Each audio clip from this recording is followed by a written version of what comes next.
You and I are going wine shopping together. You can find a sensational bottle of wine for criminally low prices. Let's get started exploring and tasting new wines together. Hello again, my dear wine friends. You might notice that my background is slightly different this week because I decided to take BYOB on the road. I'm here in the beautiful Yosemite National Park in the Sierra Mountain Range of California, and I figured while I'm here, what better time than to drink a Sierra Foothills wine with you all. The Sierra Foothills wine region was truly born during the California Gold Rush, so the late 1840s to early 1850s. This is when a huge amount of people flocked to the region to strike rich and find gold. However, a lot of people did not find gold, but they found it was very lucrative to provide for the other miners there. Clothing, goods and services, food, and of course, beverages.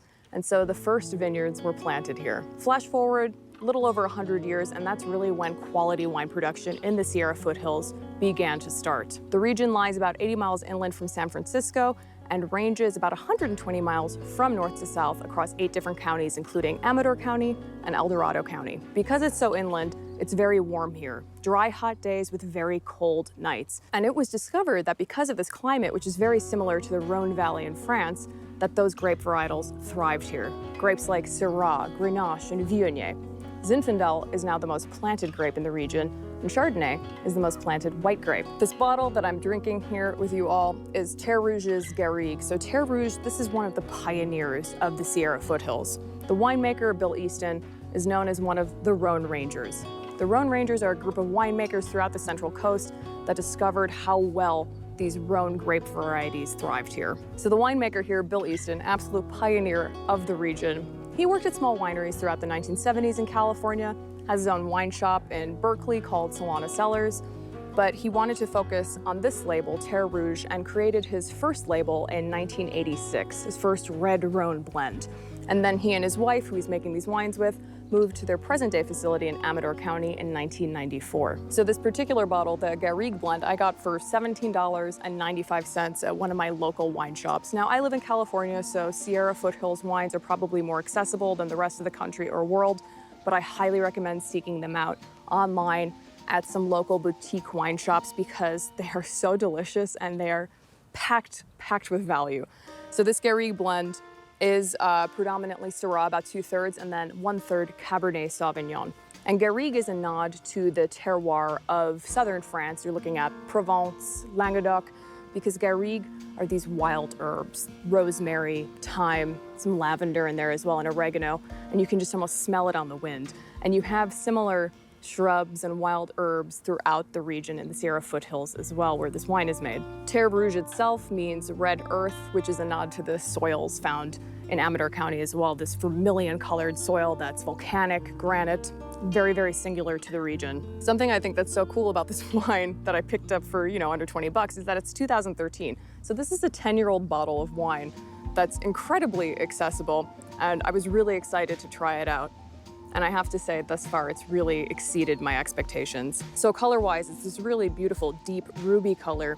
I would look at it, and honestly, I would not think this wine is 10 years old. It still looks very bright and vibrant, with very little differentiation between the rim and the core color of the wine. And that differentiation, known as rim variation, can give you a clue as to how old the wine is. The more distinct it is, the older the wine is, but you don't have a lot of that with this wine. On the nose, ooh, it's so floral, it's so fragrant, it's so juicy still. Again, I would not guess that this wine is 10 years old. A lot of juicy red fruits. They're pretty ripe. Somewhat overripe, even baked or stewed, if you will. Red cherries, raspberries, plums, a little bit of cranberry as well.